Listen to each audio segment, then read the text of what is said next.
Two strangers can walk past each other every day and remain completely irrelevant to one another.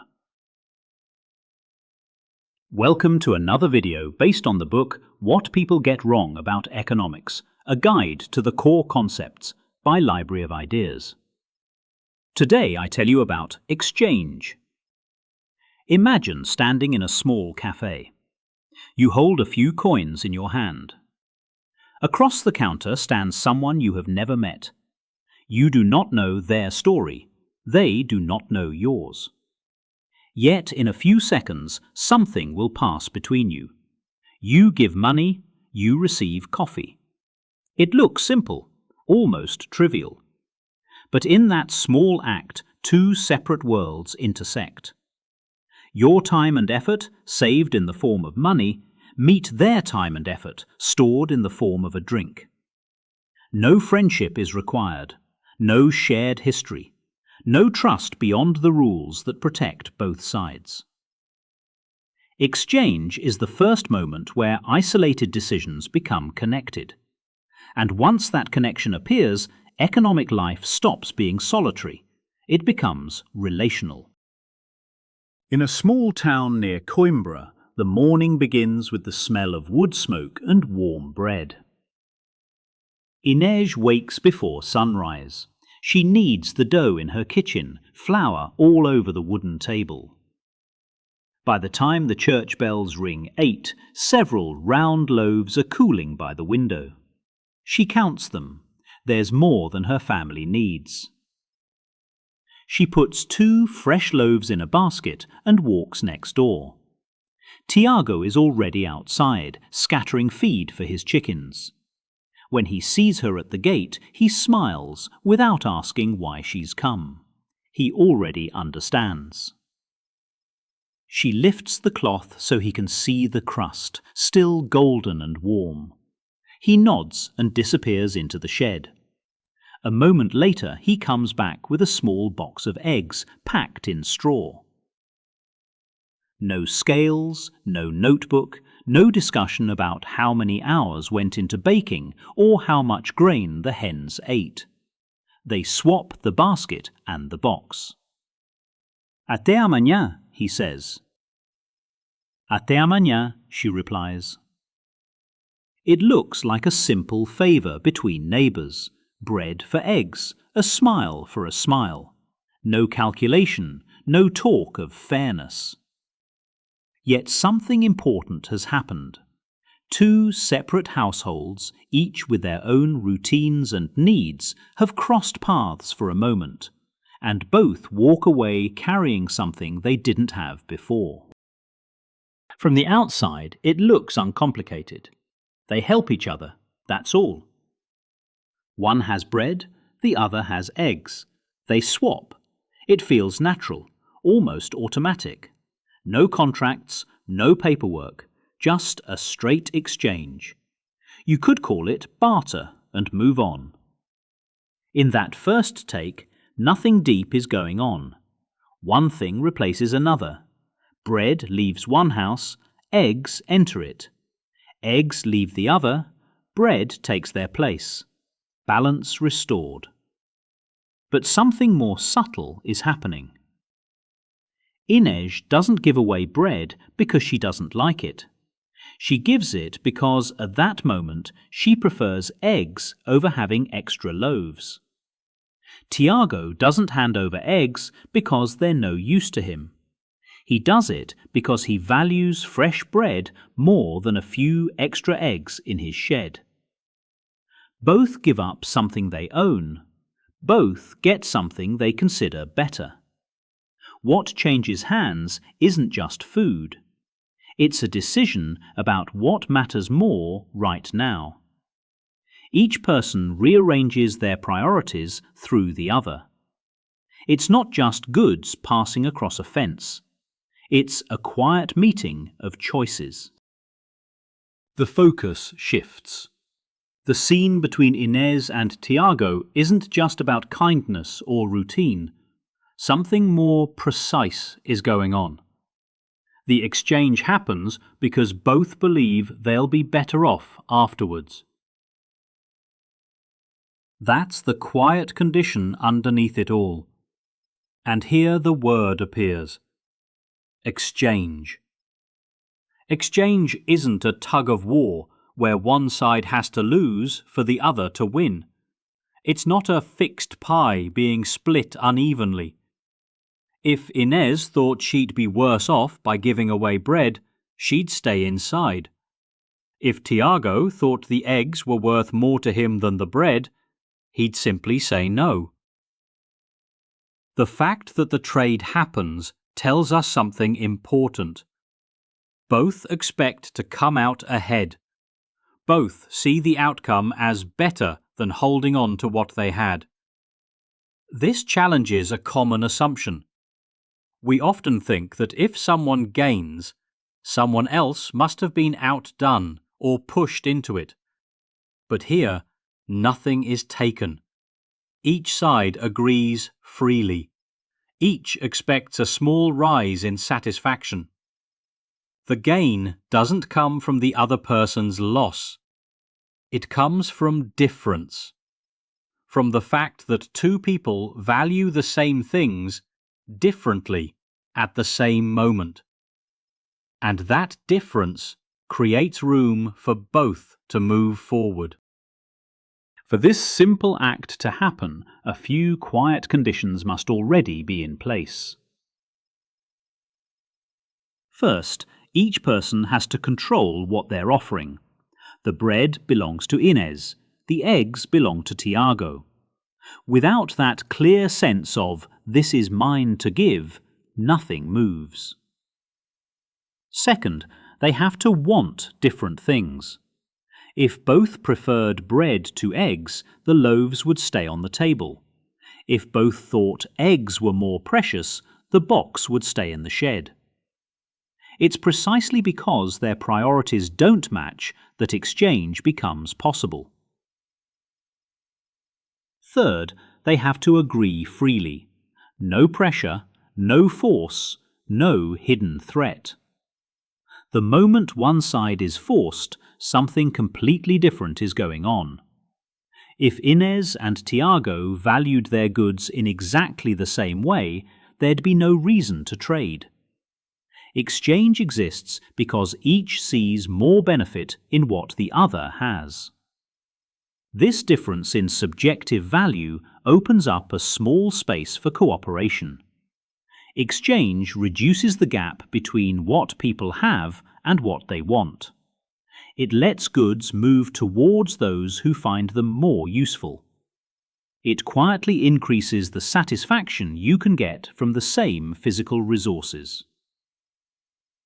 There's still no market here, no complex system, but a thread has been tied between two households, and that thread is the beginning of something bigger than either of them alone. Things aren't always so straightforward. Trading doesn't mean both sides are on equal ground. One person might need the deal more than the other. One might have fewer options. One might not fully understand what they're giving up. Imagine a bad harvest. If Tiago's hens stop laying and his family is short of food, suddenly those eggs are worth a lot. If Inez knows this and still offers the same amount of bread, it feels different. Or suppose one of them knows more about the quality of what's being swapped, or what it might be worth later.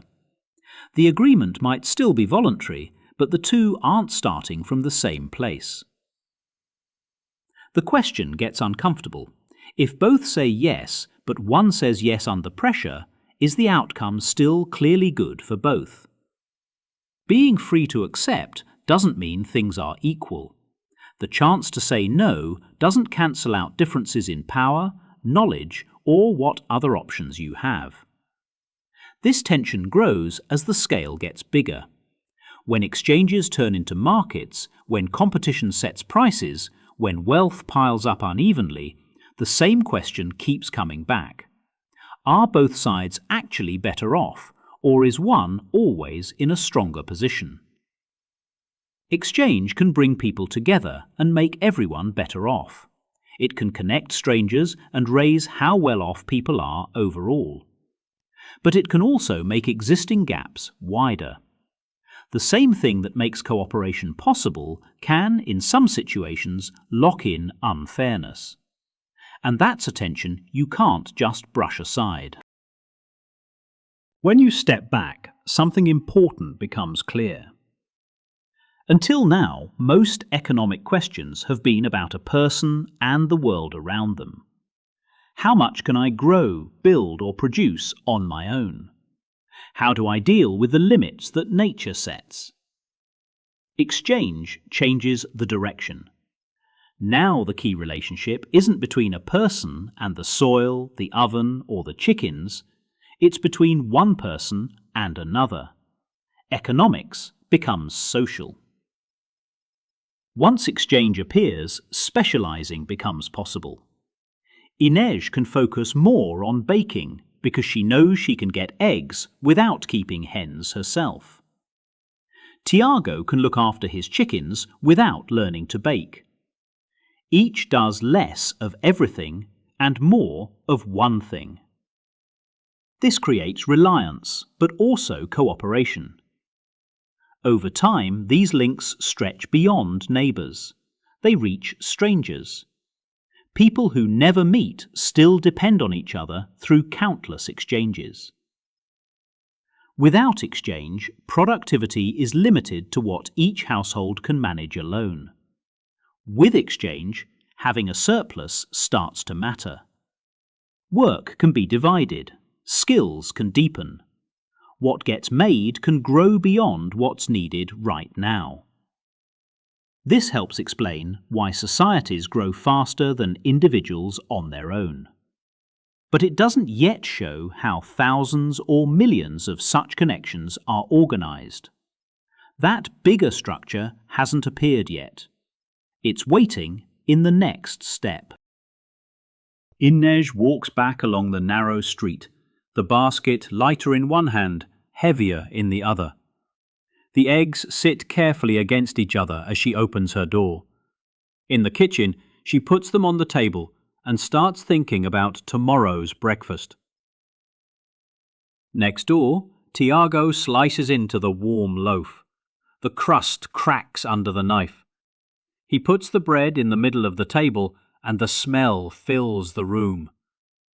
Nothing dramatic has happened. No contract was signed, no price announced, no theory discussed over the fence. And yet, something has shifted. A small bridge now connects two households. Not written down, not formal, but real. Inej knows Tiago doesn't bake bread. Tiago knows Inej keeps no chickens. Each carries a quiet expectation about the other. For a brief moment, two separate worlds have crossed. Not through charity, not through duty, but through a shared feeling that the swap was worth it. They both walk away pleased. From the outside, it's just dinner and breakfast being sorted in two different kitchens. From the inside, it's the start of a pattern. And it's through countless small moments like this that something much larger slowly takes shape. The street is quiet again. The bread has been eaten. The eggs have been cracked into a pan. Nothing remains of the exchange except full plates and a quiet sense that tomorrow will likely bring the same rhythm. Here is the thought to carry with you.